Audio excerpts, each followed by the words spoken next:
Welcome to Vineeta Chauhan online classes. Vineeta Chauhan online classes में आप सभी का पुनः एक बार हार्दिक स्वागत है।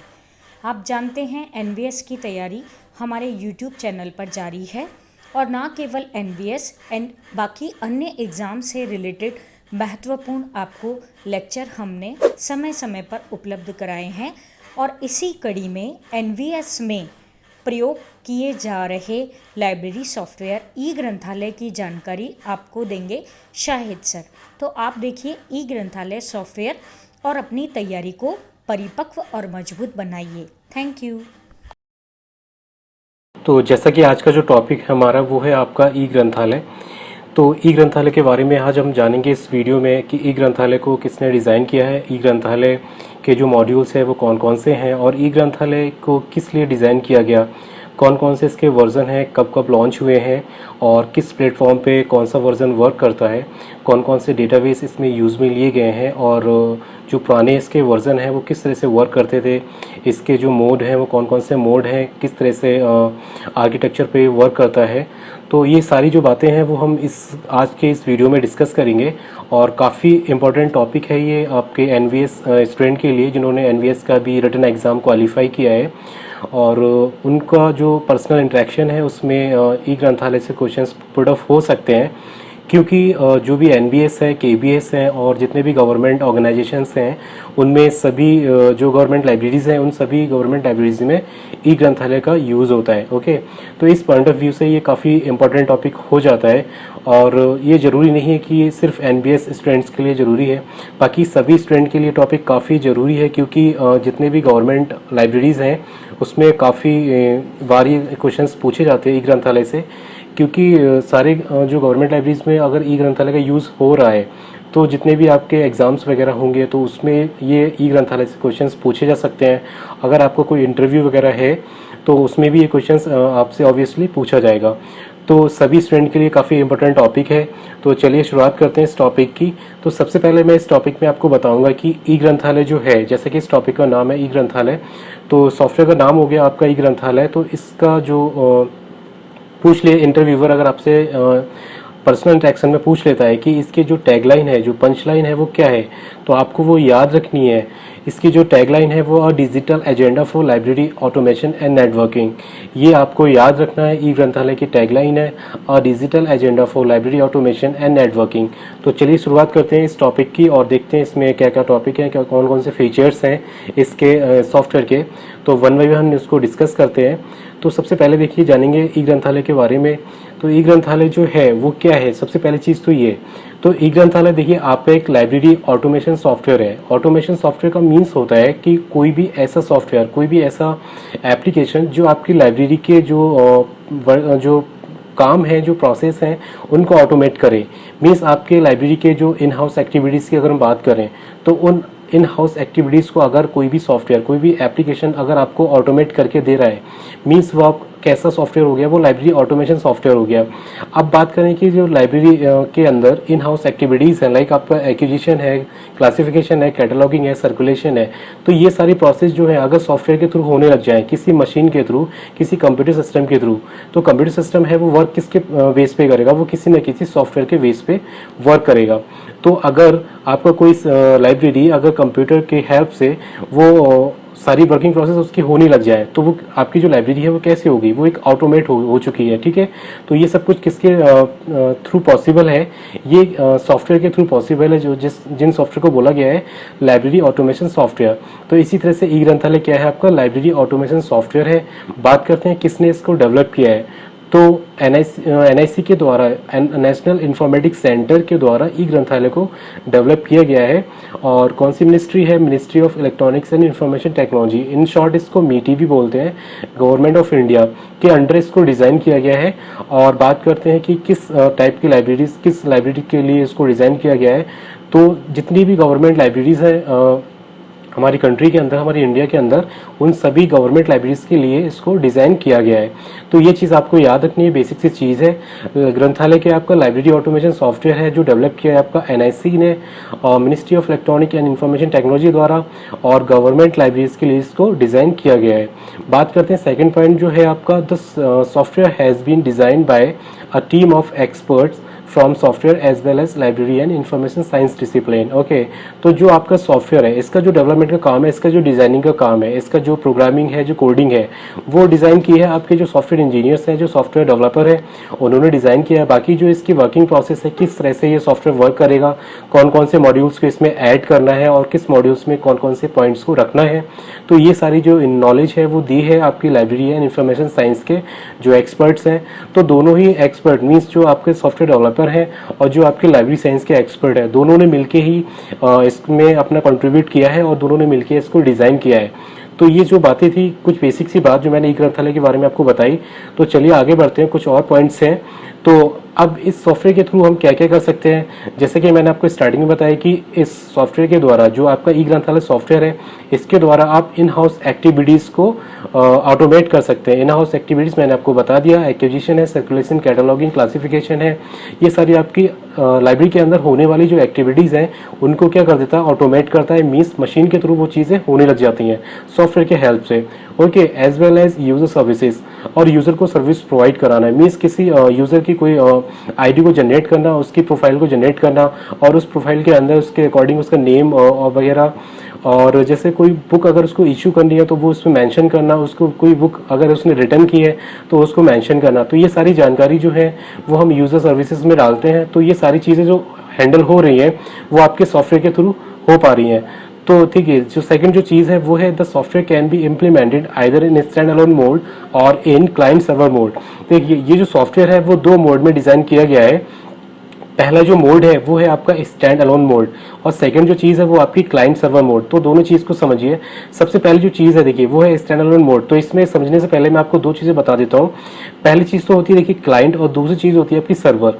तो क्लाइंट क्या होता है, तो क्लाइंट जो होता है वो क्या है कि आपका जो सर्विस रिक्वेस्टर है, मीन्स वो एक ऐसा कोई क्लाइंट जो होता है वो सर्विस को रिक्वेस्ट करता है। मीन्स कोई अगर उसको कोई सर्विस चाहिए तो सबसे पहले वो रिक्वेस्ट करेगा। तो क्लाइंट को क्या बोला गया है, एक सर्विस रिक्वेस्टर बोला गया है। और सर्वर जो है वो क्या है, सर्विस प्रोवाइडर है। मीन्स अगर क्लाइंट के थ्रू कोई अगर सर्विस आती है तो सर्वर क्या है, उसको ऑटोमेटिकली उस रिक्वेस्ट के बेस पे क्या है, सर्वर उसको सर्विस प्रोवाइड कराता है। तो इसीलिए सर्वर को क्या बोला गया है, सर्विस प्रोवाइडर, और क्लाइंट को क्या बोला गया है, सर्विस रिक्वेस्टर। तो देखिए ये दो चीज़ें मैंने आपको बताई, क्लाइंट एंड सर्वर, आपको समझ में आई होंगी। तो देखिए स्टैंड अलोन जो मोड है, मीन्स इसमें क्या है कि आपका एक सिंगल सिस्टम होता है, उसी के अंदर आपका क्लाइंट एंड उसी के अंदर आपको सर्वर को इंस्टॉल किया जाता है। तो दोनों ही चीज़ें एक सिंगल पीसी पे होती हैं। दोनों ही चीज़ें, क्लाइंट और सर्वर, दोनों ही चीज़ें जो है वो आपके एक सिंगल सिस्टम पे इंस्टॉल की जाती है। मीन्स आपका जो डेटाबेस है वो उसी सिस्टम पे रहता है जिस सिस्टम को आपका क्लाइंट यूज़ कर रहा है। मीन्स अगर उसको कोई सर्विस की रिक्वायरमेंट है तो वो अगर किसी सर्विस के लिए रिक्वेस्ट करता है तो आपके सिस्टम के अंदर जो डेटाबेस है वो चीज़, डेटाबेस जो डेटा है वो वहाँ उसी डेटाबेस से फैच होके रिजल्ट को शो करता है। तो ये चीज़ हो गई आपकी स्टैंड अलोन मोड में। अगर दूसरी चीज़ पे बात करें that is client server mode. अब ये क्लाइंट सर्वर मोड क्या है कि इसके अंदर जो क्लाइंट है और जो सर्वर है, इसके अंदर दो पार्ट बना दिए जाते हैं। आपका क्लाइंट वाले पार्ट को अलग कर दिया जाता है एंड जो बैकएंड वाला पार्ट है, आपका सर्वर वाला पार्ट है, डेटाबेस वाला पार्ट, उसको हम अलग सिस्टम पे रखते हैं। मीन्स एक अलग सेपरेट सा सिस्टम होता है जहाँ पर हम उस अपने सिर्फ डेटाबेस को स्टोर करके रखते हैं, और जो क्लाइंट वाला पार्ट होता है वो हम अलग सिस्टम पे रखते हैं।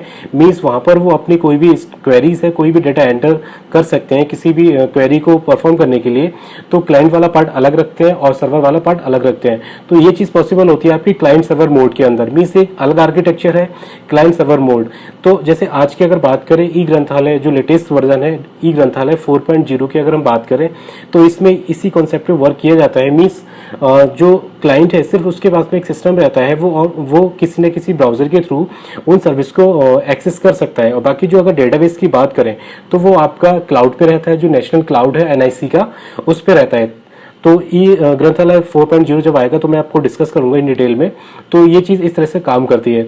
तो जैसे कि इसमें दे रखा है कि client server mode where database and web OPAC are installed on the server. Means जैसा कि मैंने आपको बताया कि जो डेटाबेस जो रहता है वो आपका सर्वर पीसी पे इंस्टॉल रहता है, ठीक है, while the data entry program is install on the client PC. और जो आपका डेटा एंट्री प्रोग्राम होता है, मींस जहाँ से कोई भी क्लाइंट किसी सर्विस के लिए रिक्वेस्ट करेगा तो वो जो प्रोग्राम रहता है वो आपका क्लाइंट पीसी पे इंस्टॉल रहता है।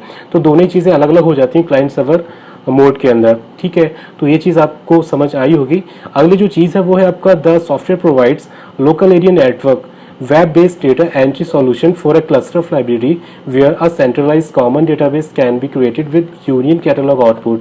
मीन्स जो हमारा अगर बात करें कि एक से ज़्यादा लाइब्रेरीज हैं तो मीन्स क्या होता है कि वो एक क्लस्टर बन जाती हैं।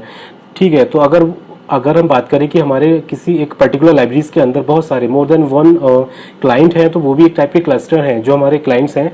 और इसी तरह से अगर एक या एक से ज़्यादा लाइब्रेरी है तो इस तरह से जो लाइब्रेरी का जो ग्रुप बन जाता है वो क्लस्टर ऑफ लाइब्रेरीज हैं।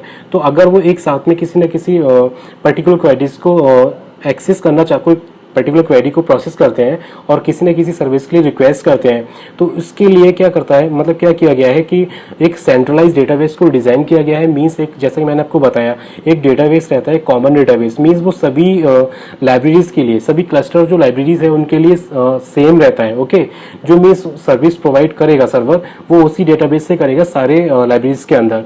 तो इसमें एक जो आपका डेटाबेस रहता है वो कॉमन डेटाबेस है, इसको सेंट्रलाइज डेटाबेस भी बोल सकते हैं। ठीक है, तो इस तरह के जो कैटलॉग प्रोवाइड कराया जाता है उसको यूनियन कैटलॉग बोलते हैं।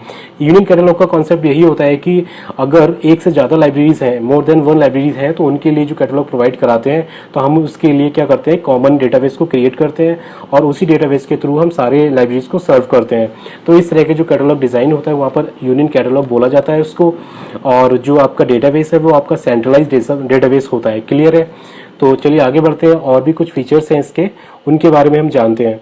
अगला जो फीचर आपका the software provides web OPAC interface to publish the library catalog. जैसा कि अभी हमने वेब ओपेक के बारे में बताया कि हमारा जो सर्वर रहता है उस पर हम वेब ओपेक को इंस्टॉल करके रखते हैं और वहाँ पर हम इंटरनेट के थ्रू या फिर इंटरनेट के थ्रू अपने जो लाइब्रेरी कैटलॉग है उसको पब्लिश कर सकते हैं। ठीक है, अगली जो चीज़ है वो है the software runs on Windows platform. Okay, अगर बात करें किसी पर्टिकुलर प्लेटफॉर्म की तो देखिए ये जो चीज़ है मैं आपको क्लियर कर देता हूँ कि ई ग्रंथालय के अगर हम पुराने वर्जन की बात करें जो जैसे 1.0 है, 2.0 या फिर हम 3.0 की बात करें तो वो जो आपके सॉफ्टवेयर थे वो पर्टिकुलर आपके प्लेटफॉर्म ओरिएंटेड थे। मीन्स पर्टिकुलर इनके लिए कोई ना कोई प्लेटफॉर्म चाहिए होता था इंस्टॉल करने के लिए। ठीक है, अगर हम बात करें कि ई ग्रंथालय 4.0 जो आपका लेटेस्ट वर्जन है ई ग्रंथालय का, तो उसके लिए किसी पर्टिकुलर प्लेटफॉर्म की, किसी ऑपरेटिंग सिस्टम की रिक्वायरमेंट नहीं होती क्योंकि उस जो सॉफ्टवेयर है वो कम्प्लीटली आपका ऑनलाइन कर दिया गया है। जो आपका डेटाबेस है उसको आई क्लाउड पे, मीन्स उसको नेशनल क्लाउड पे रखा गया है, NIC के नेशनल क्लाउड पे रखा गया है। तो इसलिए उसके इंस्टॉल करने के लिए, उसको यूज़ करने के लिए किसी पर्टिकुलर किसी विंडोज़ की या फिर किसी ऑपरेटिंग सिस्टम की रिक्वायरमेंट नहीं होती। तो ये जो लाइन है ये सिर्फ पुराने जो वर्जन है उनके लिए मैंने इसको इंक्लूड किया है। The software runs on Windows platform. तो जो सॉफ्टवेयर पहले के जो थे 1.0, 2.0 एंड 3.0 जो आपके पुराने वर्जन थे ई ग्रंथालय के, तो वो आपके ओनली विंडोज़ प्लेटफॉर्म पे वर्क करते थे। ओके, और दूसरी चीज़ है यूनिकोड कॉम्प्लिएंट दस supports data entry in local language. Means ये काफ़ी अच्छा फीचर है। अब ये यूनिकोड जो कॉम्प्लिएंट है ये क्या चीज़ है, ये क्या होता है, एक आपकी स्कीम होती है जिसको बोलते हैं यूनिवर्सल कैरेक्टर एनकोडिंग स्कीम। ये डिज़ाइन की जाती है for return characters and text के लिए। ओके, जो भी आपके रिटर्न कैरेक्टर हैं, जो भी आप डेटा एंट्री में आप यूज़ में लेते हैं उनके लिए इसको डिज़ाइन किया जाता है। इसके थ्रू क्या है, मीन्स ये क्या है, one kind of way of encoding multilingual text that enables the exchange of text data internationally and create the foundation for global software। Means क्या होता है कि जैसे अगर हम बात करें अपनी कंट्री की, तो हमारी कंट्री में अलग अलग रीजन में, अलग अलग स्टेट में अलग अलग लैंग्वेज यूज़ की जाती है। ओके, जैसे अगर हम महाराष्ट्र में चले जाएँ तो वहाँ पर मराठी लैंग्वेज को यूज़ किया जाता है। अगर इसी तरह से हम गुजरात में जाएंगे तो वहाँ पर गुजराती लैंग्वेज को भी यूज़ किया जाता है। तो कुछ लाइब्रेरीज ऐसे हैं गवर्नमेंट जो गुजराती लैंग्वेज को यूज़ कर रहे हैं, कुछ ऐसे हैं जो हिंदी लैंग्वेज को यूज़ कर रहे हैं, कुछ ऐसे हैं जो मराठी लैंग्वेज को यूज़ कर रहे हैं। तो उनको ये सॉफ्टवेयर ईजिली मतलब अंडरस्टैंड कर पाए उन सारी लैंग्वेजेस के लिए, तो उसके लिए एक यूनिफॉर्मली मतलब एक एनकोडिंग स्कीम को इसमें इम्प्लीमेंट किया जाता है। तो इसको बोला गया है आपका यूनिकोड कॉम्प्लिएंट। मीन्स क्या है कि ये एक यूनिवर्सल कैरेक्टर एनकोडिंग स्कीम है जिसके थ्रू क्या है वो अपनी क्वेरीज को अपने अंडरस्टैंडेबल जो लैंग्वेज है उसमें कन्वर्ट करता है, देन उस क्वेरीज को फर्दर प्रोसीड करता है और उसके बेसिस पे रिजल्ट को आपको शो करता है। तो ये प्रोसेस जो है, ये जो कॉन्सेप्ट है, ये भी आपका ई ग्रंथालय में रखा गया है। ठीक है, अगले जो प्रोसेस है और जो आपके फीचर्स हैं बात करते हैं। देखिए फीचर्स कंप्लीट हो चुके हैं, बात करते हैं हिस्ट्री के बारे में। तो जो हिस्ट्री है, किस तरह से ई ग्रंथालय की शुरुआत हुई थी, कहाँ से सबसे पहले इसकी शुरुआत हुई थी, किसने इसको डिज़ाइन किया था, तो चलिए हम बात करते हैं इसकी जर्नी के बारे में। तो देखिए, ई ग्रंथालय जो है वो सबसे पहले स्टार्ट किया गया था एक इन हाउस प्रोजेक्ट के तहत। सबसे पहले कर्नाटका स्टेट के अंदर इसको स्टार्ट किया गया था। एनआईसी का वहाँ पर एक सेंटर है बेंगलोर के अंदर, तो वहाँ पर इसको as a in house project start किया गया था। मीन्स इसका जो लाइब्रेरी है एनआईसी का कर्नाटका बेंगलोर के अंदर, वहाँ पर उसको बस लोकली यूज़ करने के लिए बस इसको डिज़ाइन किया गया था, इसलिए इसको इन हाउस प्रोजेक्ट बोला गया। बाद में क्या है, इसमें थोड़ा सा चेंजेस किए गए और पब्लिक लाइब्रेरीज के अंदर जो कर्नाटका की पब्लिक लाइब्रेरीज हैं कर्नाटका स्टेट की, उनके लिए इसको इम्प्लीमेंट कर दिया गया। ठीक है, तो इस तरह से इसकी शुरुआत हुई थी। तो अगर अभी कोई किसी एग्जाम में या फिर किसी इंटरव्यूअर के थ्रू अगर आपसे पूछ लिया जाए कि ई ग्रंथालय की जो शुरुआत है वो किस स्टेट से, किस राज्य से हुई थी, तो आपका जो आंसर होगा वो कर्नाटका से स्टेट से हुई थी। और वहाँ पर कहाँ से हुई थी, तो बात करेंगे कि एनआईसी जो सेंटर है, एनआईसी का जो सेंटर बेंगलोर के अंदर, वहाँ से इसकी शुरुआत हुई थी as a in house project के तहत इसकी शुरुआत की गई थी। बाद में इसको पब्लिक लाइब्रेरीज के अंदर इम्प्लीमेंट कर दिया गया था। जो कर्नाटका के अंदर जितनी भी पब्लिक लाइब्रेरीज थी उसमें इसको इम्प्लीमेंट किया गया। बाद में इसमें धीरे धीरे चेंजेस लाने के लिए, मीन्स जब कर्नाटका स्टेट के अंदर इसको इम्प्लीमेंट कर दिया गया तो देखा गया कि इसमें काफ़ी कुछ और भी चेंजेस किए जा सकते हैं और इस प्रोजेक्ट को बड़े लेवल पे ला सकते हैं और बाकी पूरे इंडिया में हम अपनी पूरी कंट्री में इसको मीन्स डिप्लॉय कर सकते हैं।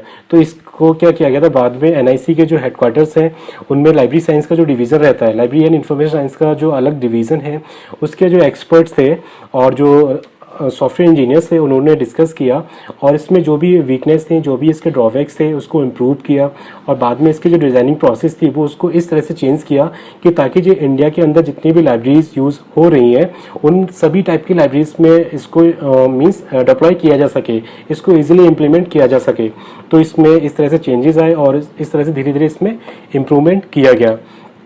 ठीक है, अगले पॉइंट पे बात करते हैं। अगला जो पॉइंट है आपका वो सिस्टम रिक्वायरमेंट है कि किस तरह के सिस्टम रिक्वायरमेंट है इसको रन करने के लिए।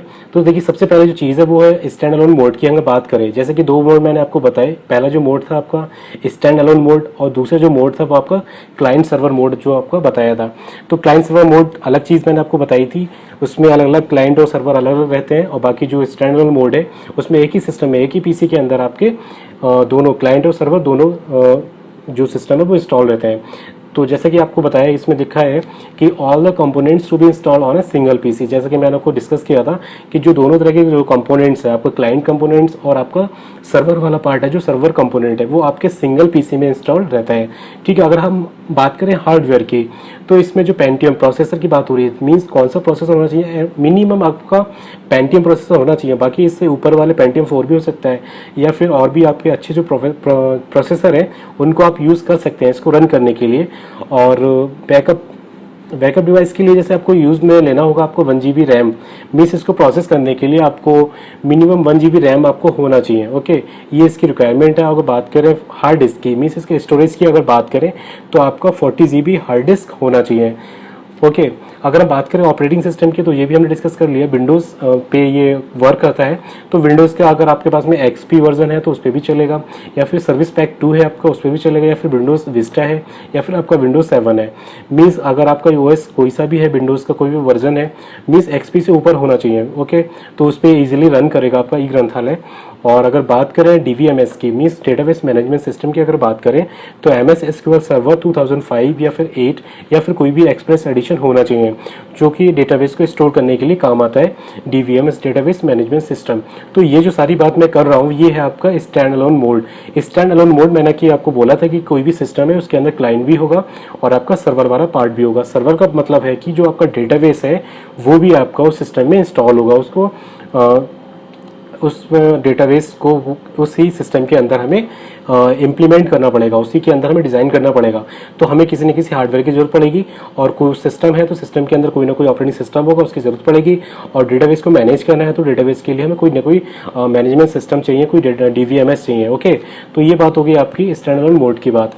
अब बात करते हैं अगले जो पॉइंट है हमारा, वो है कि जो अभी आपका लेटेस्ट जो वर्जन है वो आपका EG4 है, ई ग्रंथालय 4.0। तो इसमें किस तरह की रिक्वायरमेंट है मैं आपको बता देता हूँ। तो देखिए, ये जो एप्लीकेशन है वो आपका होस्टेड एप्लीकेशन है जो कि आपका NIC नेशनल क्लाउड पे होस्ट हो चुका है। क्लियर है? तो जैसे कि एग्जांपल के तौर पे देखिए, इस चीज़ को समझिए, ये किस तरह से काम करता है। जैसे कि आप सभी लोग फेसबुक यूज़ करते हैं, तो फेसबुक पे क्या है कि जो जितना भी उसका जो डेटाबेस है वो ऑलरेडी क्लाउड पे इंस्टॉल है, मीन्स ऑलरेडी क्लाउड पे होस्टेड हो चुका है, बस आपको उस एप्लीकेशन को यूज़ करना है। तो आपको फेसबुक यूज़ करने के लिए सिर्फ सबसे पहले क्या चाहिए होता है कि आपको अपनी एक आईडी क्रिएट करनी पड़ती है। मीन्स आपने अपना नाम डाला, आपका जो सरनेम है, आपका जो जेंडर है, आपकी एज है, आपका जो मेल एड्रेस है, ये आपका कॉन्टैक्ट नंबर है, तो इस तरह की जो आप डिटेल डालते हैं तो आपने अपने आप को रजिस्टर कर लिया फेसबुक पे। तो फेसबुक ने क्या है कि आपका जो डेटा है उसको एक स्टोर करके रखा, अपने जो भी होस्टेड क्लाउड है उस पर आपका डेटाबेस को स्टोर किया, और आपके लिए क्या है, एक पासवर्ड और आईडी जनरेट करके दिए, ओके, जो कि आपने जनरेट की है। तो जब भी आप लॉगिन करेंगे फेसबुक पे, तो उसमें क्या आपको एक मेल आईडी की जरूरत पड़ेगी, और सेकंड जो चीज़ है आपको पासवर्ड की जरूरत पड़ेगी। तो सेम कॉन्सेप्ट इस पे ये काम करता है, जो आपका EG4 है उसी कॉन्सेप्ट पे वर्क करता है। यहाँ पर क्या आपको सिर्फ एक मेल आईडी जो भी आपकी यूजर आईडी है और आपका एक पासवर्ड है, जो कि सिक्योरिटी पर्पज के लिए ज़रूरी है। तो आपको बस लॉगिन करना है वहाँ पर, और वहाँ पर रेडीमेड सब कुछ आपको मिलेगा। मीन्स जो एक प्लेटफॉर्म है वो एकदम रेडीमेड है, और आई क्लाउड पे बेस्ड है, मीन्स जो नेशनल क्लाउड पे बेस्ड है, ओके।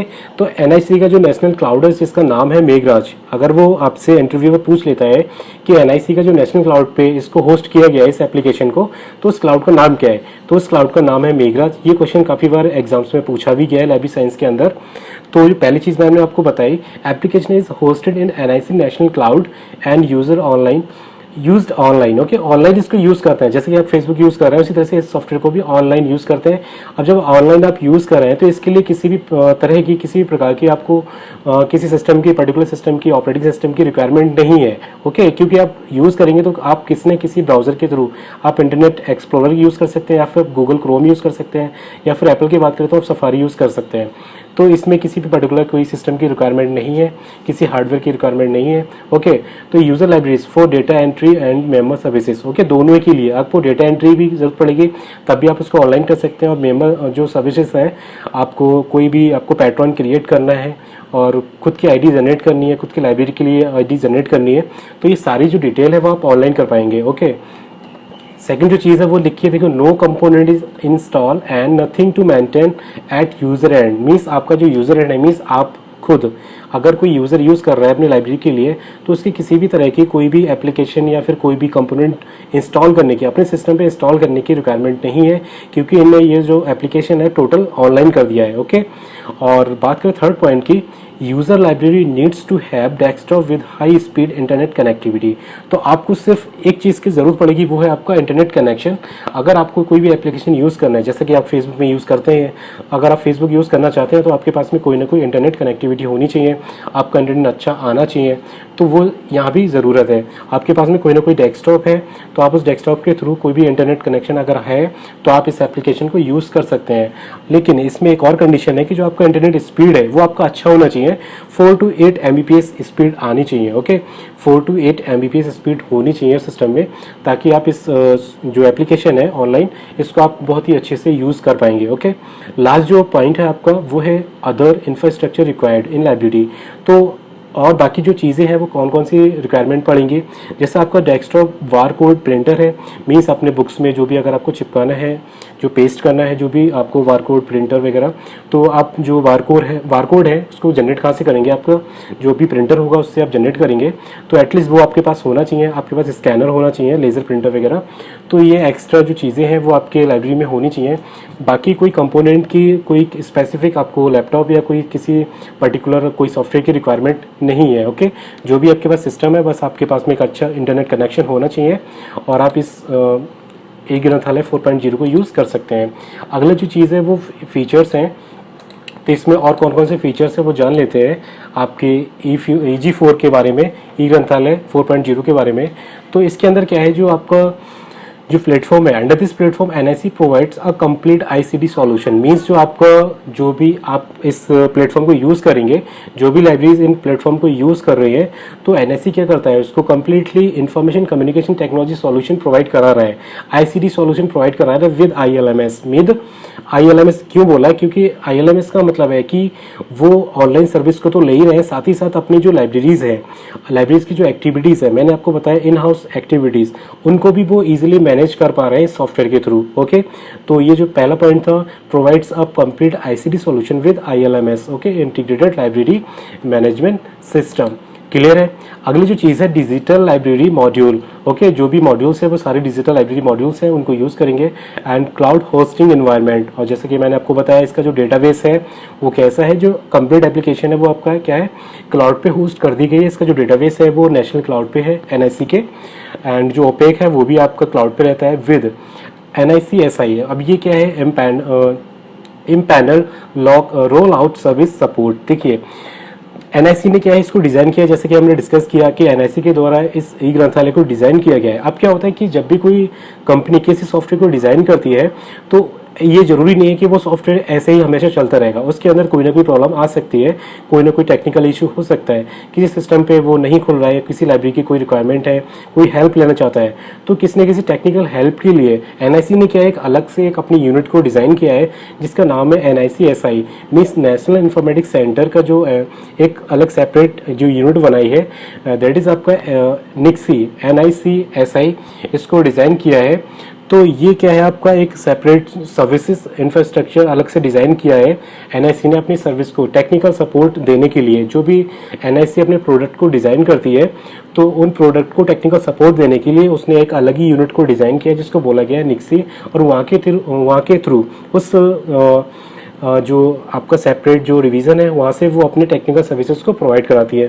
मीन्स अगर किसी सॉफ्टवेयर को किसी अपग्रेड की ज़रूरत है, अगर कोई सॉफ्टवेयर कोई प्रॉपर कोई मॉड्यूल्स वर्क नहीं कर रहा है, किसी यूज़र की कोई टेक्निकल प्रॉब्लम है, तो उस प्रॉब्लम को ये यहाँ से सॉल्व करते हैं, उसको शॉर्ट आउट करते हैं। क्लियर है। तो अगली जो चीज़ है वो आपकी e Granthalaya is useful to transform traditional libraries to e library. Okay, तो बहुत ही बेसिक सा पॉइंट है। जैसे ई ग्रंथालय जो है वो आपका ट्रेडिशनल जो लाइब्रेरीज थी, जो आपके पहले मेथड थे, आप कैटलॉग कार्ड को डिज़ाइन करते थे, आप उनको फिर बुक को इशू करना, री इशू करना, सारी जो चीज़ रहती थी वो आपके डॉक्यूमेंट बेस पे हार्ड कॉपी रहती थी, उस पे बेस पे सारा लाइब्रेरीज का काम होता था। बट ई ग्रंथालय ने क्या किया है कि उसको जो ट्रेडिशनल लाइब्रेरीज थी उनको इलेक्ट्रॉनिक लाइब्रेरीज में कन्वर्ट कर दिया। ओके, और साथ ही साथ डिजिटल सर्विसेज को प्रोवाइड कराया है। तो ये सारा जो पॉसिबल हुआ है वो आपका ई ग्रंथालय के थ्रू पॉसिबल हुआ है। तो इसमें कुछ एक और जो फीचर्स है मैं आपको बता देता हूँ।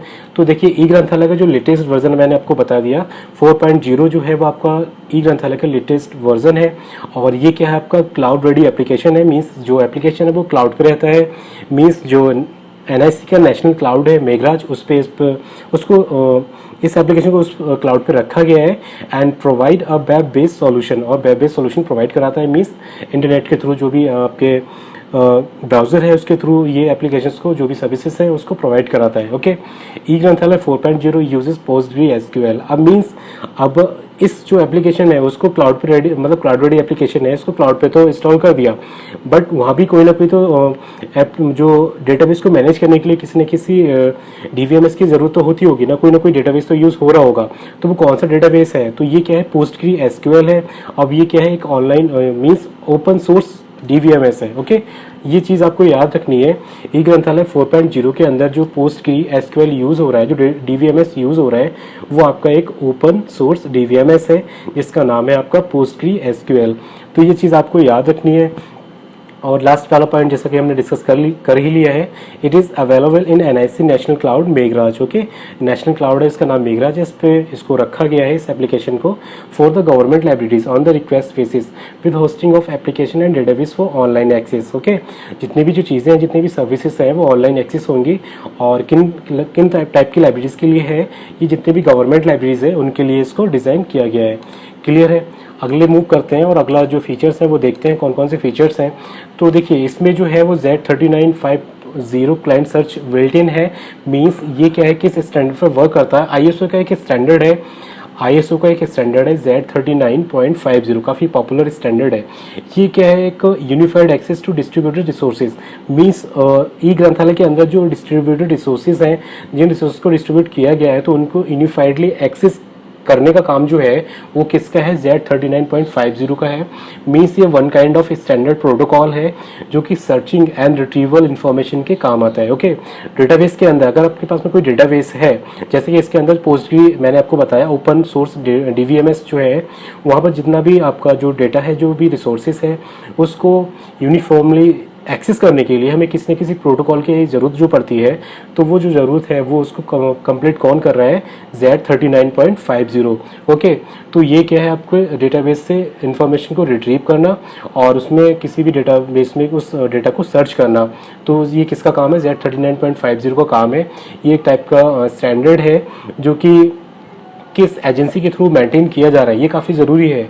Z39.50 जो आपका स्टैंडर्ड प्रोटोकॉल है, ये किस एजेंसी के थ्रू मैनेज या मेंटेन किया जा रहा है, तो ये आपको याद रखना है, लाइब्रेरी ऑफ कांग्रेस के द्वारा इसको मेंटेन किया जा रहा है। ओके, और इसकी जो शुरुआत हुई थी वो 1970 से हुई थी। ओके, 1970 से इसकी शुरुआत मानी जाती है। क्लियर है? तो इसी तरह से आगे बढ़ते हैं। आगे जो पॉइंट है वो आपका क्रिस्टल रिपोर्ट एग्जीक्यूटेबल है।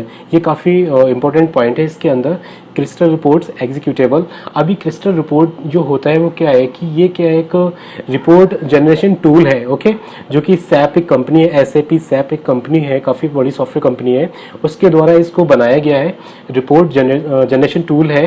क्लियर है? तो इसमें क्या है कि you can format the data in which ever you feel like. Okay, इसके अंदर क्या है, कोई भी जो डेटा है आप किसी भी फॉर्मेट में इसको अपने डेटा को डिज़ाइन कर सकते हैं और उसको एक्सेस कर सकते हैं। ओके, जो भी आपको इजी लगे, जिस फॉर्मेट में आप अपने डेटा को यूज़ करना चाहते हैं, तो उसको इजी बनाने के लिए इसको क्रिस्टल रिपोर्ट एग्जीक्यूटेबल बनाया गया है। और बात करें कि इसको जो क्रिस्टल रिपोर्ट है, इसको जनरली कहाँ यूज़ किया गया है, तो इसको वर्जन जो है विजुअल बेसिक 6 के अंदर यूज़ किया गया है। विजुअल बेसिक जो है वो क्या है, एक मीन्स एक प्लेटफॉर्म है जहाँ पर हम किसी भी वेब एप्लीकेशन को डिज़ाइन करते हैं। ओके, विजुअल बेसिक में तो जो आपका ई ग्रंथालय 4.0 जो है एक टाइप का वेब एप्लीकेशन है। इसको डिज़ाइन जो किया है वो VB6 में, मीन्स विजुअल बेसिक 6 में डिज़ाइन किया है और वहाँ पर सबसे ज़्यादा यूज़ होता है आपका क्रिस्टल रिपोर्ट का, इसीलिए इसका ये एक फीचर बन जाता है। क्लियर है?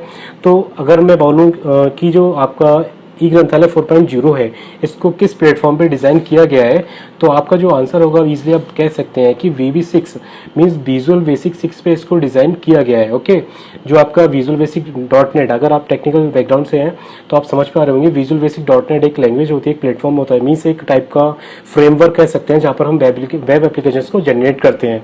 क्लियर है? तो उस वहीं पर ही आपका जो क्रिस्टल रिपोर्ट है उसका यूज़ किया जाता है। क्लियर है? बाकी बाद में हम 1 बाय 1 जो भी वर्जन्स हैं उनको डिस्कस करेंगे। तो देखिए फीचर्स आपके एट ए ग्लांस देखते हैं कौन कौन से फीचर्स हमने डिस्कस किए। तो सबसे पहले जो है ऑटोमेट इन हाउस एक्टिविटीज़, जो इन हाउस एक्टिविटीज़ को ऑटोमेट करना ई ग्रंथालय का काम है। ऑटोमेट यूज़र सर्विसेज को ऑटोमेट करना। डुप्लीकेट चेकिंग, देखिए किसी भी तरह की अगर कोई डुप्लीकेसी पाई जा रही है तो उसको चेक करना, उसको हम इजीली चेक कर सकते हैं डेटाबेस के थ्रू। अगर हमारे डेटाबेस में किसी तरह की डुप्लीकेसी आ गई है, पहली बात तो देखिए डेटाबेस के अंदर डुप्लीकेसी आती नहीं है, अगर फिर भी बाई चांस आ सकती है तो हम उसको चेक कर सकते हैं इजीली और उसको रिमूव कर सकते हैं। क्लियर है? अगली जो चीज़ है वो है automate purchasing process with Indian workflow. जैसा कि मैंने आपको बताया कि इसको इंडियन गवर्नमेंट जो लाइब्रेरीज हैं उनके लिए इसको डिज़ाइन किया गया है, तो इसके जो परचेजिंग प्रोसेस है वो इंडियन वर्कफ्लो के अकॉर्डिंग होती है। क्लियर? उसको ऑटोमेट करना और आप इसको ऑनलाइन परचेज कर सकते हैं और अपने लाइब्रेरीज में इसको इम्प्लीमेंट भी कर सकते हैं। क्लियर है? मेंबर रजिस्ट्रेशन करना with specific entitlement, due days and fine system, तो ये लगभग सारी लाइब्रेरीज में होता है, तो ये यहाँ भी फैसिलिटी प्रोवाइड कराई गई है। वेल इंटीग्रेटेड डेटाबेस, इसके अंदर बहुत ही अच्छा डेटाबेस मीन्स इंटीग्रेटेड डेटाबेस को यूज़ किया गया है। पोस्टग्री डेटाबेस जो कि एक ओपन DVMS है, हमने डिस्कस कर लिया इसके बारे में। आउटपुट इन यूज़र फ्रेंडली स्टाइल। ओके, जैसे कि मैंने आपको बताया कि इसके अंदर यूनिकोड कॉम्प्लीमेंट यूज़ हो रहा है, जो कि आपको एक uniform resource character encoding scheme मैंने आपको बताई वो यूज़ हो रहा है। तो इसके थ्रू क्या है कि आपका जो आउटपुट जनरेट हो रहा है वो काफ़ी आपका यूज़र फ्रेंडली होता है, जिसको आप इजीली अंडरस्टैंड कर सकते हैं। क्लियर है?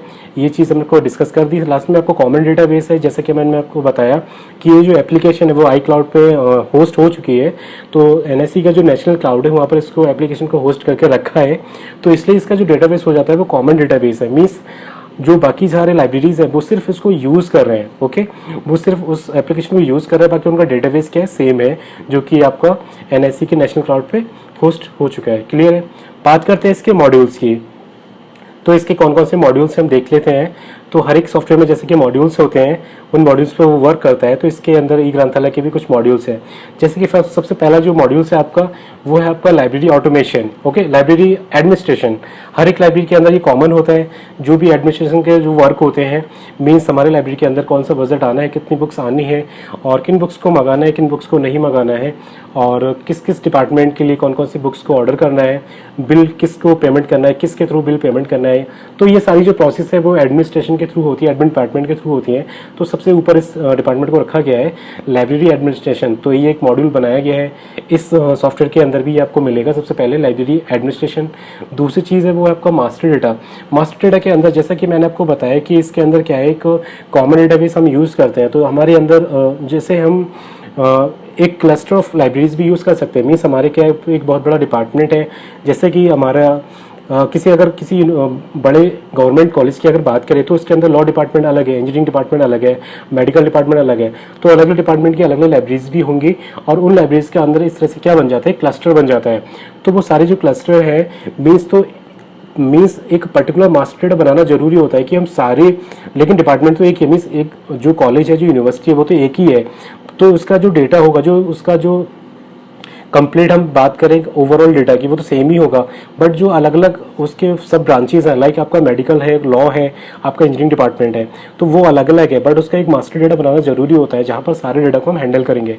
तो इस टाइप का जो डेटा होता है उसको मास्टर डेटा बोला गया है। ओके, तो मास्टर डेटा क्या है कि एक कोर डेटा इसको बोल सकते हैं, जो एक मेन जो कोर डेटा है। ओके, जो कि किसी भी स्पेसिफिक बिजनेस या किसी भी बिजनेस यूनिट के लिए उसको ऑपरेशन करने के लिए ज़रूरी होता है। तो उसके लिए एक अलग से मॉड्यूल्स बनाया गया है, जिसको बोला गया है मास्टर डेटा। और एक्विजिशन मीन्स कौन कौन सी बुक्स को एक्विजिशन डिपार्टमेंट कौन कौन सी बुक्स को हमें मंगाना है हमारी लाइब्रेरी के अंदर, और किन बुक्स को रखना है, कहाँ से ऑर्डर करनी है। तो ये सारी जो चीज़ें हैं वो एक्विजिशन बनाया गया है मॉड्यूल्स। इस तरह से कैटलॉगिंग है, सर्कुलेशन है, सीरियल है, माइक्रो डॉक्यूमेंट्स है। तो कि इसमें जो माइक्रो डॉक्यूमेंट्स हैं, तो जैसे हर एक लाइब्रेरी के अंदर माइक्रो डॉक्यूमेंट्स हैं तो होते हैं। तो मीन्स ऐसे कोई डॉक्यूमेंट्स जो साइज में बहुत ज़्यादा छोटे हैं, मीन्स माइक्रो साइज मतलब होता है 10⁻⁻⁶, मीन्स वो साइज में बहुत ज़्यादा छोटे। जैसे आपने देखे होंगे, आपने नाम सुने होंगे माइक्रोफिल्म में माइक्रोफेश। तो इसके अंदर दो ही डॉक्यूमेंट्स आते हैं आपके, एक तो आपका आता है माइक्रोफिल्म और दूसरा आपका आता है माइक्रोफेश। ओके, तो ये दोनों तरह के जो डॉक्यूमेंट्स हैं इनको अरेंज करके रखा जाता है माइक्रो डॉक्यूमेंट्स मॉड्यूल्स के अंदर। ओके, बजट के अंदर हम सिर्फ बजट की बात करते हैं। ओके, तो इस तरह से जो आपके मॉड्यूल्स हैं ये इसमें ई ग्रंथालय में डिज़ाइन किए गए हैं। और बाकी जो एक मॉड्यूल्स है वो आपका लास्ट में आता है, दैट इज़ आपका सर्च एंड रिपोर्ट। तो ये भी आपका इस मॉड्यूल है, इसका पार्ट है। तो ये हमने मॉड्यूल्स के बारे में डिस्कस किया। तो इसके अंदर जो हमारे मॉड्यूल्स थे टोटल वो कितने थे, आपके 9 मॉड्यूल्स थे। पहला जो मॉड्यूल है आपका वो है लाइब्रेरी एडमिनिस्ट्रेटर। दूसरा जो है वो आपका मास्टर डेटा, एंड जो थर्ड जो है आपका एक्विजिशन है।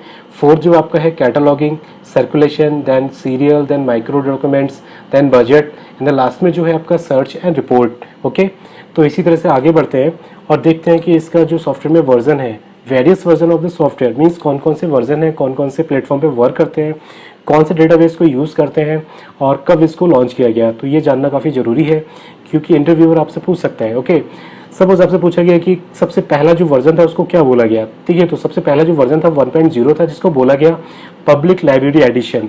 क्या बोला गया, पब्लिक लाइब्रेरी एडिशन। अब क्यों बोला गया, अगर आपसे पूछ लेता है क्यों बोला गया, तो मैंने स्टार्टिंग में आपको डिस्कस किया था, क्योंकि इसको कर्नाटका के अंदर इनिशिएट किया गया था, एक डिज़ाइन किया गया था NIC के बेंगलोर के अंदर जो सेंटर है वहाँ पर इसको डिज़ाइन किया गया था as a in house project के तहत। ओके, बाद में क्या किया था, इसको कर्नाटका पब्लिक लाइब्रेरीज में इम्प्लीमेंट कर दिया गया। तो पहला वो वर्जन था जो पब्लिक लाइब्रेरीज के लिए यूज में आया, इसलिए इसको क्या बोला गया, पब्लिक लाइब्रेरी एडिशन। बात करते हैं इसको कब रिलीज किया गया, तो ये रिलीज आपका किया गया था आपका 2003 में। बात करते हैं इसके अंदर DVMS डेटाबेस मैनेजमेंट सिस्टम कौन सा यूज हुआ है, तो आपको याद रखना है माइक्रोसॉफ्ट SQL सर्वर 7 इसमें यूज हुआ है। डेटा को स्टोर करने के लिए DVMS डेटाबेस को स्टोर करने के लिए आपको MS SQL सर्वर 7 यूज़ किया गया है। बात करते हैं कौन से प्लेटफॉर्म पे, टेक्नोलॉजी या फिर प्लेटफॉर्म की बात करें तो विजुअल बेसिक 6 ASP HTML का इसमें यूज़ किया गया है। ओके, तो ये बात हो गई आपकी 1.0 की, जो आपका फर्स्ट वर्जन था। सेकंड वर्जन पर मूव करते हैं, वर्जन आपका 2.0, जो कि बोला गया है आपका गवर्नमेंट लाइब्रेरी एडिशन। मीन्स अगर आपसे क्वेश्चन पूछा जाए कि ऐसा कौन सा वर्जन था जहां से गवर्नमेंट लाइब्रेरीज के लिए यूज में लाया जाने लगा ई ग्रंथालय, तो वो सेकंड वर्जन ही था आपका, वर्जन 2.0 था जब से इस सॉफ्टवेयर को गवर्नमेंट लाइब्रेरीज के लिए यूज में लाया गया। तो उस सॉफ्टवेयर का इसलिए नाम क्या रखा गया, government library edition. Okay, release किया गया था इसको 2005 में। और डेटाबेस की अगर बात करें कौन सा डीवीएमएस यूज किया गया था, तो इसका MS SQL सर्वर 2000 यूज किया गया था। टेक्नोलॉजी या फिर प्लेटफॉर्म की बात करें कि किस पे इसको डिज़ाइन किया गया था, तो विजुअल बेसिक 6 जैसा कि आपको 1.0 डिज़ाइन हुआ था, सेम वही प्लेटफॉर्म इसमें यूज़ किया गया था। सिर्फ चेंज इसमें इतना ही है, इसको बोला गया है गवर्नमेंट लाइब्रेरी एडिशन, उसको बोला गया था आपका पब्लिक लाइब्रेरी एडिशन। और इसमें जो DVMS है वो यूज़ हुआ है आपका MS SQL सर्वर 2000, और उसमें आपका फर्स्ट वाले वर्जन में यूज़ हुआ था जो आपका DVMS, वो था आपका MS SQL सर्वर 7। क्लियर है? तो ये थोड़े से डिफरेंस जो है आपके वर्जन्स में मैं आपको एक्सप्लेन कर रहा हूँ। तो इसी तरह से मूव करते हैं। अगला जो वर्जन है आपका वो है आपका वर्जन 3.0 नेटवर्क एडिशन बोला गया है इसको। मीन्स अलग अलग लाइब्रेरीज को नेटवर्क के थ्रू कनेक्ट किया जा सके, जिससे कि क्या है वो अपने रिसोर्स को एक दूसरे से शेयर कर सके। ओके, जो भी लाइब्रेरीज है वो एक नेटवर्क में आ सके और अपने जो रिसोर्सेज हैं एक दूसरे को शेयर कर सके, ताकि मीन्स एक जो रीडर्स हैं उनकी रिक्वायरमेंट को फुलफिल किया जा सके इजीली। ओके, तो इसलिए इसको क्या बोला गया, नेटवर्क एडिशन बोला गया। इसको रिलीज़ किया गया था 2007 में। और बात करें इसमें DVMS की, तो इसका DVMS यूज़ किया गया था MS SQL सर्वर 2005। ओके, तो सबसे पहले जो MS SQL यूज़ किया गया था मैंने आपको डिस्कस कर दिया, आपको सर्वर 7 यूज़ किया गया था, उसके बाद में 2000, देन अगेन 3 के अंदर यूज़ किया गया है वो आपका 2005 यूज़ किया गया है।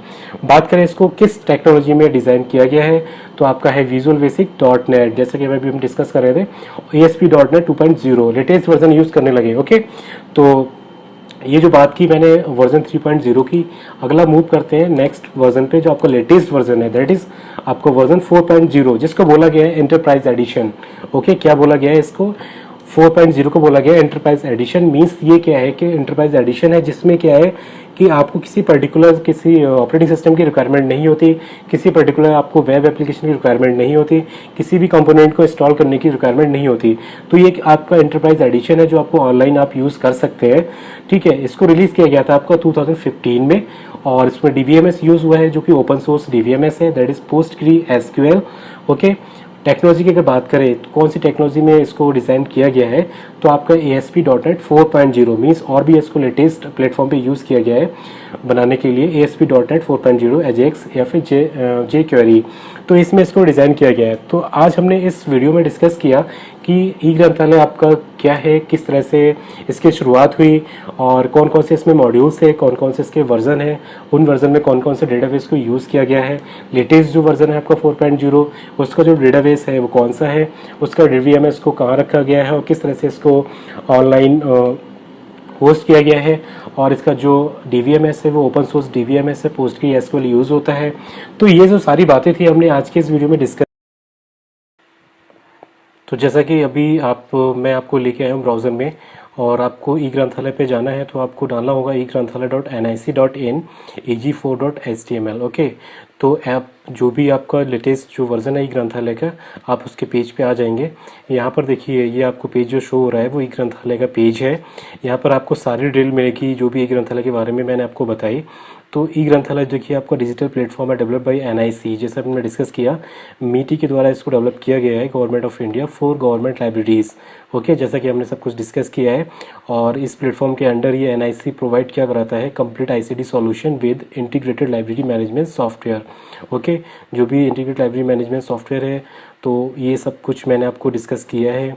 और जो भी आपका क्लाउड होस्टिंग एनवायरनमेंट है, यहाँ पर आपका जो OPEC है वो रहता है, और ये सब कुछ मैंने आपको डिस्कस किया है। क्लियर है? तो बस एक मैं आपको बता रहा हूँ कि ऑनलाइन आपको अगर देखना है इसके बारे में, तो यहाँ पर आपका इस तरह से कुछ रहेगा, और जो भी आपकी हिस्ट्री वगैरह है वो भी आप यहाँ पर देख सकते हैं। तो हिस्ट्री में देखिए कर्नाटका से स्टार्टिंग हुई थी आपकी, NIC के द्वारा इसको डिज़ाइन किया गया था। NIC का जो सेंटर है बेंगलोर के अंदर, वहाँ से इसकी शुरुआत हुई थी। क्लियर है? और इसमें जो आपके मैंने 4 जो वर्ज़न बताए थे आपके, वर्ज़न 1.0, 2.0, 3.0 एंड 4.0, और जो कि लॉन्च हुए हैं 2003 एंड 5 दैन 7 दैन 15। ओके, और अलग अलग DVMS यूज़ किया गया है। सबसे पहले आपका सर्वर 7 को यूज़ किया गया था, देन सर्वर 2000 को यूज़ किया गया था, देन आपका सर्वर 2005 को यूज़ किया गया है। देन लास्ट में आपका जो ऑनलाइन वर्जन है उसमें PostgreSQL जो कि ओपन सोर्स आपका DVMS है, ये सब कुछ आपका दे रखा है आपकी वेबसाइट पे। और जो फर्स्ट एडिशन है उसको बोला गया है आपका पब्लिक लाइब्रेरी एडिशन, और जो सेकंड एडिशन है उसको बोला गया है आपका गवर्नमेंट लाइब्रेरी एडिशन। इसी तरह से थर्ड जो एडिशन है आपका नेटवर्क एडिशन, फोर्थ जो आपका है वो एंटरप्राइज एडिशन है। तो जो 4 एडिशन है मैंने आपको बताए थे आपके इस वीडियो में, और आगे इसमें जो सिस्टम रिक्वायरमेंट है वो मैंने डिस्कस कर लिए। और इसी तरह से आगे बढ़ेंगे तो आगे जो चीज़ है वो इम्प्लीमेंट पॉलिसी है कि किस तरह से आप इसको इम्प्लीमेंट कर सकते हैं। तो इसके लिए आपको जो भी स्पीड है आपकी कनेक्टिविटी, हाई स्पीड आपको चाहिए नेट की, तो मिनिमम मैंने आपको बताया 4 to 8 Mbps स्पीड की रिक्वायरमेंट होती है इसकी सर्विसेज को एक्सेस करने के लिए।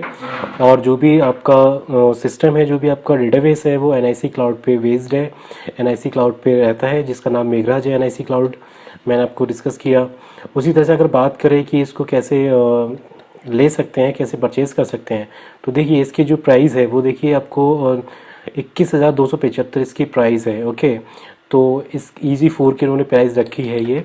और बाकी जो भी आपको हेल्प की ज़रूरत है तो इन्होंने अपनी वेबसाइट दे रखी है, ये जो एड्रेस है इस लिंक पे जाके आप अपने आप को रजिस्टर कर सकते हैं और जो भी आपको क्वेरी है वहाँ से क्वेरी कर सकते हैं।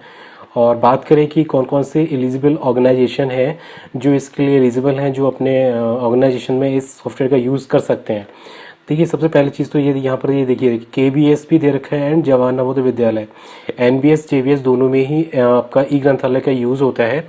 और इसके अलावा जितने भी आपके गवर्नमेंट जो लाइब्रेरीज़ हैं, government libraries under ministries, department, organisation of central, state central government, तो उन सबके अंदर गवर्नमेंट पब्लिक लाइब्रेरीज के भी अंदर, KBS के अंदर, NBS के अंदर, सेंट्रल स्टेट स्कूल है, कॉलेज है, पॉलिटेक्निक यूनिवर्सिटीज़ हैं, ऑटोनॉमस बॉडी है, काउंसिल्स है, रिसर्च ऑर्गेनाइजेशन है, नेशनल लेबोरेटरीज़ हैं, IITs, IIM, NIITs, PSUs of central and state. तो इस तरह की देखिए आप इंडियन एम्बेसीज में भी, इंडियन एम्बेसीज यहाँ भी आपका यूज़ हो रहा है ई ग्रंथालय का, इंडियन आर्मी के अंदर, इंडियन नेवी के अंदर, एयरफोर्स के अंदर, तो यहाँ सब सारी लाइब्रेरीज के अंदर आपका यूज़ हो रहा है आपका ई ग्रंथालय का। ओके, इसलिए मैंने आपको बोला जितने भी आपके गवर्नमेंट ऑर्गेनाइजेशन है उनमें जो लाइब्रेरीज हैं वहाँ पर ई ग्रंथालय का यूज़ हो रहा है। तो इस पॉइंट ऑफ व्यू से ये काफ़ी इंपॉर्टेंट टॉपिक हो जाता है। क्लियर है? बात करते हैं कि कौन से जो ऑर्गेनाइजेशन है जो एलिजिबल नहीं है इस सॉफ्टवेयर के लिए। ओके, तो आपका प्राइवेट जो इंस्टीट्यूट हैं, आपके कॉलेज हैं, स्कूल्स और यूनिवर्सिटीज़ है, ये आपके एलिजिबल नहीं है। इसके अलावा जो aided autonomous institute, okay, autonomous body allow है, ओके, एलिजिबल है, बट ऑटोनॉमस इंस्टीट्यूट लाइक आपका कॉलेज है, स्कूल है, फिर कोई डीम्ड यूनिवर्सिटी वगैरह है, तो ये आपकी प्राइवेट जो मेन जो है प्राइवेट इंस्टीट्यूट या फिर ऑर्गेनाइजेशन आपके एलिजिबल नहीं है इस सॉफ्टवेयर के लिए। ओके, तो ये चीज़ मैंने आपको डिस्कस की। और इसके बाद में जो भी फीचर्स थे इसमें काफ़ी सारे और भी फीचर्स है, काफ़ी कुछ फीचर्स मैंने आपको बता दिए जो मेन फीचर्स थे आपके PostgreSQL के बारे में। आपका वेब बेस्ड डेटाबेस एंट्री जो है, यूनिकोड कॉम्प्लिएंट मैंने आपको बताया। इसका जो वर्क फ्लो है वो इंडियन लाइब्रेरीज के बेस पे होता है। और जो भी मॉड्यूल्स हैं वो सारे मॉड्यूल्स को मैंने डिस्कस किया। और Z39.50 क्लाइंट सर्च फील्ड इन मैंने आपको डिस्कस किया। एग्जॉस्टिव रिपोर्ट के बारे में मैंने आपको बताया और काफ़ी सारे फीचर्स को मैंने डिस्कस कर दिया। और बाकी और भी फीचर्स आपको देखने हैं तो आप ये साइट पे जाके देख सकते हैं, egranthalaya.nic.in पे जाके आप इसको विज़िट कर सकते हैं। तो यहाँ पर इसमें कंप्लीट जो डिटेल है ई ग्रंथालय के बारे में आपको दे रखी है। लास्ट में देख रहे हैं हाउ टू गेट ई ग्रंथालय 4.0 ऑन क्लाउड। तो लास्ट में कैसे एक्सेस कर सकते हैं ई ग्रंथालय 4.0 को, तो इन्होंने यहाँ पर एक ये लिंक दे रखा है, आप इस पे लिंक पे क्लिक करके आप अपने आप को रजिस्टर कर सकते हैं। और अगर आप ऊपर आएंगे तो यहाँ पर भी एक लिंक दे रखा है जहाँ पर आप यहाँ पर लॉगिन एंड रजिस्टर का लिंक दे रखा है। तो आप जैसे ही आप रजिस्टर पर क्लिक करते हैं तो आपसे ये डिटेल मांगेगा और जो भी आपको डिटेल मांगी है वो उस पर आपको फिल करना है उस सारी डिटेल को। तो जैसे लाइक आपका ईमेल एड्रेस ज़रूरी है, कंपलसरी है, यहाँ पर स्टार बना है, पासवर्ड आपका कंपलसरी है और आपको यहाँ पर नेम डालना है, ऑर्गेनाइजेशन का नाम जहाँ जो आप लाइब्रेरी को रजिस्टर करना चाहते हैं ग्रंथालय के साथ में, उसका एड्रेस, उसका फ़ोन नंबर और आपका जो भी जेंडर है, सिक्योरिटी क्वेश्चंस वगैरह। तो इस टाइप से आप अपने लाइब्रेरी को रजिस्टर कर सकते हैं यहाँ पर। उसके बाद में आपको जो लॉगिन क्रेडेंशियल है वो प्रोवाइड करा दिया जाएगा आपको मेल आईडी पे, और आप उस लॉगिन क्रेडेंशियल के थ्रू आप यहाँ से लॉगिन कर सकते हैं। तो जैसे ही आप लॉगिन पे क्लिक करेंगे तो यहाँ पर आपको जो आपकी मेल आईडी है और जो आपका पासवर्ड है वो आपको डालना है, और आप उस मेल आईडी और पासवर्ड को डाल के यहाँ पर साइन इन कर सकते हैं। तो इस तरह से ये आपका वर्क करता है। तो जैसा कि मैंने आपको बताया ई ग्रंथालय के बारे में, तो आज के इस वीडियो में हमने कंप्लीट डिस्कस किया ई ग्रंथालय के बारे में कि किस तरह से ई ग्रंथालय को बनाया गया, किसके द्वारा इसको बनाया गया, किस तरह का सॉफ्टवेयर है, कौन कौन से मॉड्यूल हैं, कौन कौन से वर्जन अब तक आ चुके हैं, किस वर्जन में कौन सा डेटाबेस यूज़ हुआ है, कौन सा जो वर्जन है वो किस प्लेटफॉर्म पे डिज़ाइन किया गया है, और लास्ट वाला जो ई ग्रंथालय 4.0 है वो किस तरह के प्लेटफॉर्म पे वर्क करता है, किस तरह के प्लेटफॉर्म वर्क नहीं करता है, पुराने जो वर्जन थे वो किस तरह के प्लेटफॉर्म वर्क कर रहे थे। और तो ये सारी जो चीज़ें थी आज के हमने इस वीडियो में काफ़ी कुछ डिस्कस किया ई ग्रंथालय के बारे में, और ये वीडियो काफ़ी लंबा हो गया। तो चलिए इस वीडियो को यहाँ पर फिनिश करते हैं। तो देखिए ये जो मैंने आपको वीडियो बनाया है ये काफ़ी कुछ आपको नॉलेज देगा ई ग्रंथालय के बारे में। तो आप इसको एक नहीं बार बार इसको देख सकते हैं। जो भी चीज़ आपको समझ में नहीं है आप उसको कमेंट करके पूछ सकते हैं। अगर आपको ये वीडियो पसंद आए तो आप इसको लाइक कर सकते हैं, चैनल को सब्सक्राइब कर सकते हैं हमें सपोर्ट करने के लिए। तो thank you so much for watching this video.